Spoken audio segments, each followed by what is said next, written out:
Hi friends, ఇవాళ అయితే pink మీద మల్టీ కలర్ తోటి అయితే పేస్టల్ కలర్స్ యూజ్ చేసి అయితే ఒక వర్క్ చేశానండి. ఈ వర్క్ అయితే నిన్న స్టార్ట్ చేశాను. నిన్న మార్నింగ్ ఎర్లీ మార్నింగ్ స్టార్ట్ చేస్తే ఈరోజు అవుతుంది. అంటే నిన్న డే అంతా only back neck and front neck అయిపోయింది. ఈరోజు కూడా నియర్లీ మార్నింగ్ 9కి అట్లా పెడితే ఇప్పుడు 2 అవుతుంది. ఇప్పుడు హ్యాండ్స్ కంప్లీట్ అయ్యాయి. ఇంత హెవీ వర్క్ అండి. ఒకసారి డిజైన్ కూడా మీరు చూడొచ్చు. చాలా అంటే చాలా బాగుందండి ఈ డిజైన్ అయితే. ఎందుకు చెప్తున్నానంటే కొంతమంది అడుగుతారన్నట్టు, డైలీ మీరు 5-6 బ్లౌజెస్ వేస్తారా, 10 బ్లౌజెస్ వేస్తారా అని అడుగుతారు. అలాంటి వాళ్ళ కోసం అయితే చూపిస్తామని అయితే చూపిస్తున్నానండి.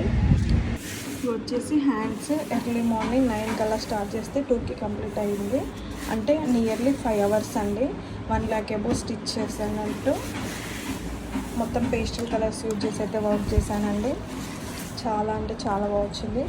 అండ్ బ్యాక్ నెక్ కూడా మొత్తం ఆల్ ఓవర్ అండి, full all over back neck. ఈ ఓన్లీ బ్యాక్ నెక్ వేయడానికి 9 అవర్స్ టైం అయితే పట్టిందండి. అండ్ ఫ్రంట్ నెక్ కూడా హెవీగానే ఉంది. ఈ ఫ్రంట్ నెక్ వేయడానికి అయితే 1.5 అవర్ పట్టిందండి. ఇంత హెవీ వర్క్స్ వచ్చినప్పుడు ఒక్కొక్కసారి 2 days టైం కూడా పడుతుందండి ఒక్కొక్క బ్లౌజ్కి. కొంచెం నార్మల్గా హెవీ ఉన్నవే డే అంతా కుడితే ఒక బ్లౌజ్ అవుతుంది. చాలా హెవీగా ఉన్నాయి అయితే డైలీ 2 daysకి ఒక బ్లౌజ్. అంటే ఇది నియర్లీ బ్యాక్ నెక్ వేయడానికి 9 to 10 అవర్స్ పట్టింది. And front neck 1.5 hour. And హ్యాండ్స్కి వచ్చేసి 5 to 6 అవర్స్ పట్టిందండి. సో ఇది అండి బ్లౌజ్ ఎలా ఉంది, నచ్చితే ఒక లైక్ చేయండి. Thank you.